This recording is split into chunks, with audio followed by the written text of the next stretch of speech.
Hi Liam, and welcome to the Big Lad podcast. It seems like we've done this already. Take two. This is our second go, of the podcast.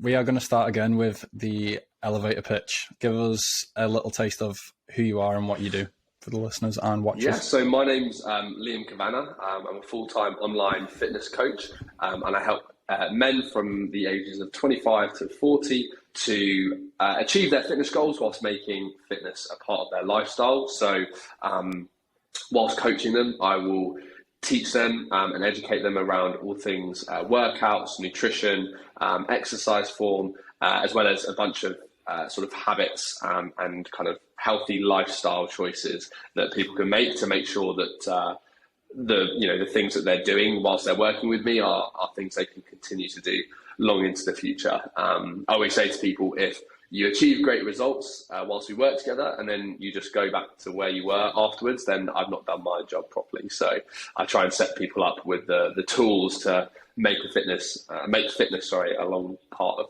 their life. Very nice. I think that was better the second time round. Like as well. it? Nice. Yeah, so obviously you're an online coach, but you don't just become an online coach to begin with. So what got you into the gym to begin with? Was it sports and then you sort of made that natural transition to the gym, or what was it? Yeah, so I was always very active as a kid. I played a lot of tennis and football. Those were kind of like my two main sports. And because of being that active, I could pretty much just eat anything and not put on any weight. So I was like naturally very, very skinny. And before any sort of growth spurt, I was always pretty short as well. So that combo in an all boys school where everyone's playing rugby and going to the gym and they're bigger than you, it's kind of like, I don't really like this. I want to do something about it. And I think so I've been training now for about a decade, just over a decade. So started when I was 15. And at that age, you are, going to house parties for the first time, like socializing a little bit more and just being in those scenarios, like brought front and center to me the fact that I was like a lot shorter and a lot skinnier than most people. And so that was my entry point into the gym. I was keen to just put on as much muscle as humanly possible. And that was kind of the goal essentially. But yeah, it's been 10 years and it's definitely not been plain sailing all the way through for sure. It sounds like we've had a very similar sort of entrance into the gym. So I also joined the gym, it was 11 and a half years ago now, when I was also 15. I was coming off the back of a 6-month growth spurt where I grew literally like 8 inches in 6 months, which was painful to say the least. But at the same time, I hadn't put any weight on really. I was just over 10 stone and I was like 6'2" at the time. So I assume you've had also a bit of a growth spurt yourself, because we met at IFS like 18 months ago and you're similar height to me. Yeah. I think it wasn't like a sudden one. It was more sort of towards the end of school. So when I was like 17, 18 and then the start of university as well. So I don't think I stopped growing properly height-wise until probably like the end of my first year or start of my second year. Yeah. So I'd say tongue-in-cheek to people, I've lived as a short man and I've lived as a tall man, and I know which I prefer.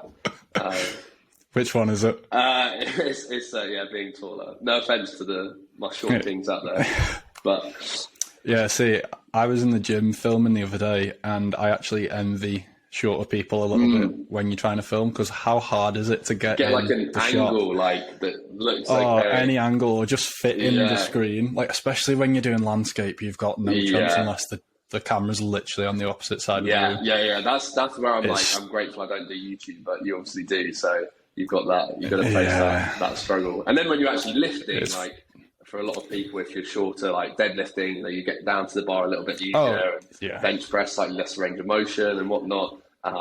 So yeah, I've had like gym buddies that I've trained with over the years that have been shorter, and like I just look at the numbers they're putting up, I'm like, oh my god, I'm so jealous. I have the Yeah. same. I've got a mate who's 5'8", so like he was actually bigger than me at the end of year 10, and by the time we started year 11, I was like 4 or 5 inches taller than him. Yeah. Like literally at school, teachers thought they had like a new That's pupil crazy. because I'd grown that much over the summer. But I've been to the gym a few times with him as well, and he's not that consistent with it, but can still throw up a decent bench, mainly just because of like how much shorter his limbs are. And he looks at me as if to say, like, George, you've been going for ages, why can't you do heavy? And I'm just like, look how much longer my arm is. Yeah, I hear that. But so obviously you got into the gym when you were 15.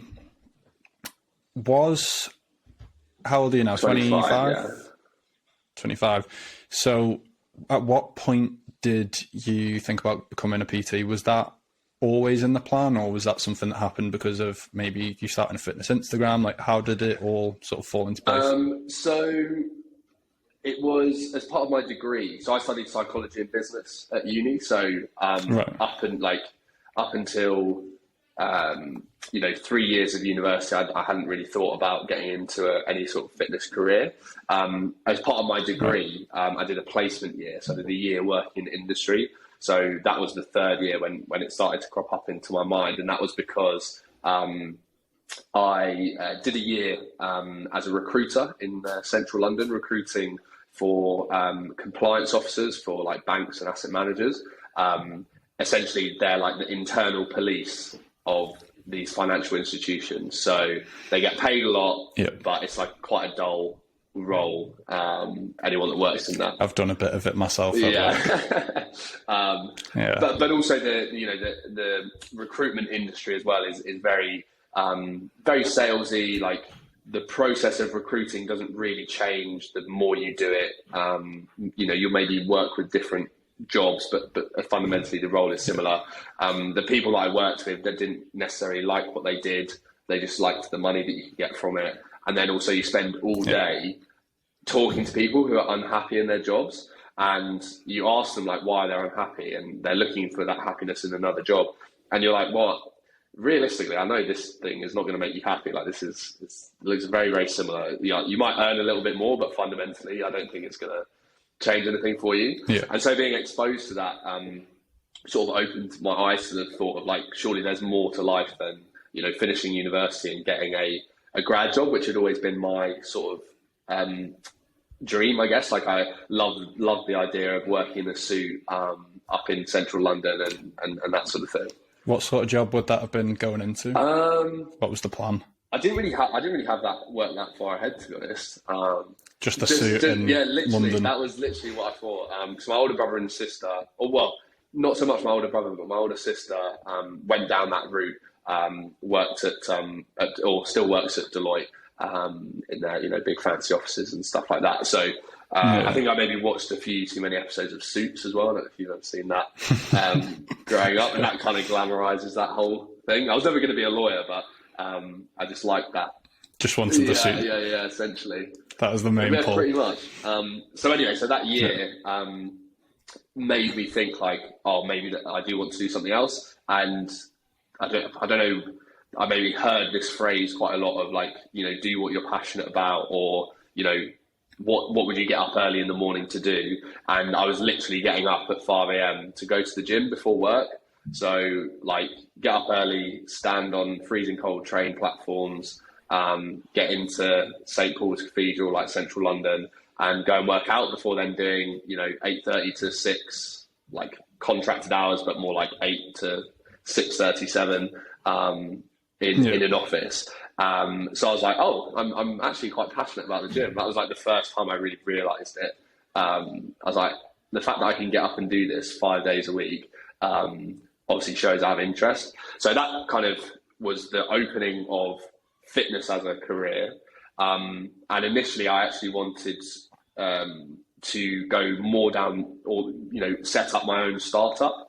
So I don't know if this was something that we were planning on touching on slightly later, but I was like really keen to start my own company and be in that sort of tech startup scene.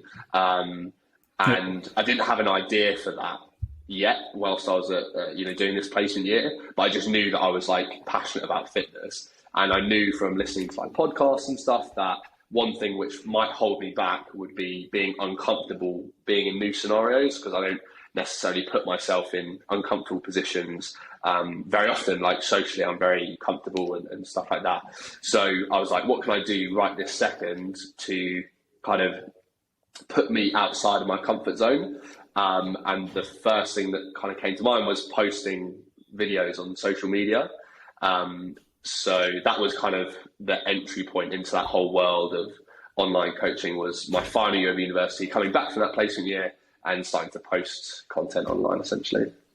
So you started posting your content about 4 years ago then? Yeah, so it would have been the start of 2019. So yeah, pretty much dead on 4 years. Wow. Yeah, I was the start of 2018. Oh wow! So yeah, that's a real been posting for a while. That's a real shift, mate. And if you scroll back, there's some horrendous videos and posts from 5 years ago. But you've all got to start somewhere, haven't you? At the end 100%. Of the day. But you say you've got it. You said that you wanted to push yourself out of that comfort zone, and something that I've always said is that when you step out of that comfort zone, that's when the fun happens, or that's when the growth happens. And I think it's just really important to find those boundaries and potentially push past them, because that's where you're going to grow. If you stay within them your whole life, then I'm not saying you can't have fun. Of course, you can still have fun within your comfort zones. But if you're someone that's wanted to grow or do something different, then I'm sorry, but you're going to have to push those boundaries. I think it's a different type of fun. Like if you think of like conventional fun, like socializing or going to the cinema or whatever, like obviously you can do all of those things in your comfort zone. But if it's like real excitement and like drive and passion about something, like that 100% comes from getting outside your comfort zone. Like I never knew what that feeling was like until I started doing social media and running my own business and all that sort of thing.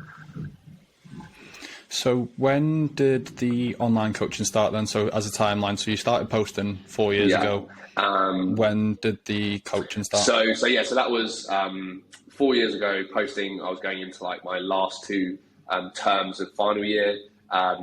After I graduated, I did my PT level 2 and 3 qualifications, and then started online coaching in October of that year. So that was so just before lockdown started then, is that? October 2019. October 2019, so when did we...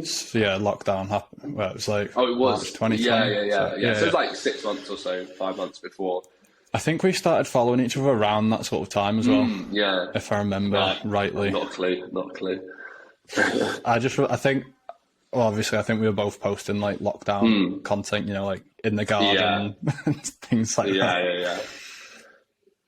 So I know you're a big advocate of things like self-improvement and stuff like that, as you've just touched on.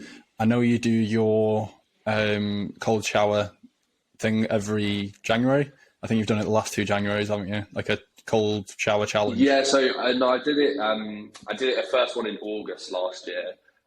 Was it August? Yeah. It was. I actually did it because I myself noticed that I was becoming like ill-disciplined. Like I wasn't working as hard as I needed to be to achieve the things I wanted to do within online coaching. So I actually read Jay Alderton's book Meltdown. Which I don't know if you've read it, but it's actually really good. Like I was kind of blown away. I didn't really have high expectations of the book, but it was quite short, so I was like, I can blast through it. And he literally said, like, I started doing cold showers to help with my discipline, and then I decided it'd be a good idea to share it with my followers and do a challenge with them. So I was like, right, well, I'm just going to do that. Yeah, I used to see his content, which was like C-dips every morning, wasn't it? That he used to do on his Instagram lives. I did see all that stuff. I genuinely didn't know he had a book though. Really? No, I think he's got 2. I think he's technically. Oh right. I think he's technically a 2-time best-selling author. I don't know what categories or whatever, but missed that one. Yeah, but yeah. So first one was August, and then just finished one this January. So 9 days ago, it came to a close. How did that go? The challenge itself in January. Yeah, it was really, really good. From like a personal perspective, like it's just, I love, yeah, I do it. So I do my cold showers first thing in the morning. So I get out of bed, go to the loo, brush my teeth, and then I'm in the shower. Like it's within the first 5 minutes of waking up, I'm under freezing cold water. And that won't sound appealing. And for a lot of people, they'll be like, why on earth would you do that? Like, I don't want to do that. And that's the exact reason why you should do it. Starting your day by doing something you don't want to do makes everything else you have to do in that day so much easier.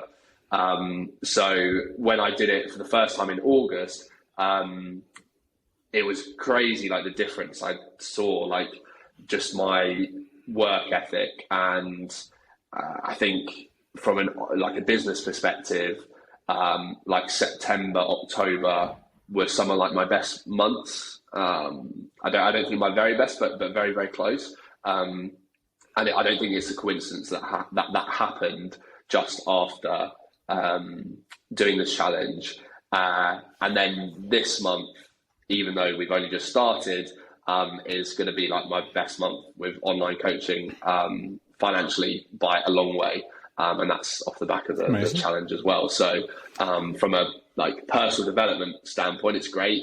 For me as an online coach, from a business perspective, it's great. And I was also able to help, over 100 people. I think we had like 108 or so get involved in the challenge most recently. So it's super enjoyable, and you get to connect with people in a way that you can't really do through just normal social media. Like you're interacting with a group for a month. And you start to actually build like a relationship with people. So it's really, really valuable. I imagine for those people that do join the challenge as well, it's kind of almost like a marketing thing for you as well, because they get to know a bit about you, how you work and stuff like that. And that's probably why this last month has been one of your best months, I guess, because I imagine quite a few of those people have seen how you work, see how you go about your business, and then want to work with you on a one-to-one coaching level as well. Yeah, 100%. It's like, in order to buy from someone, you need to know, like, and trust them. Thank you very much for watching part 1 of the podcast. If you'd like to watch part 2, click here. If you're new, make sure you subscribe. And if you enjoyed it, drop it a like below. Thanks.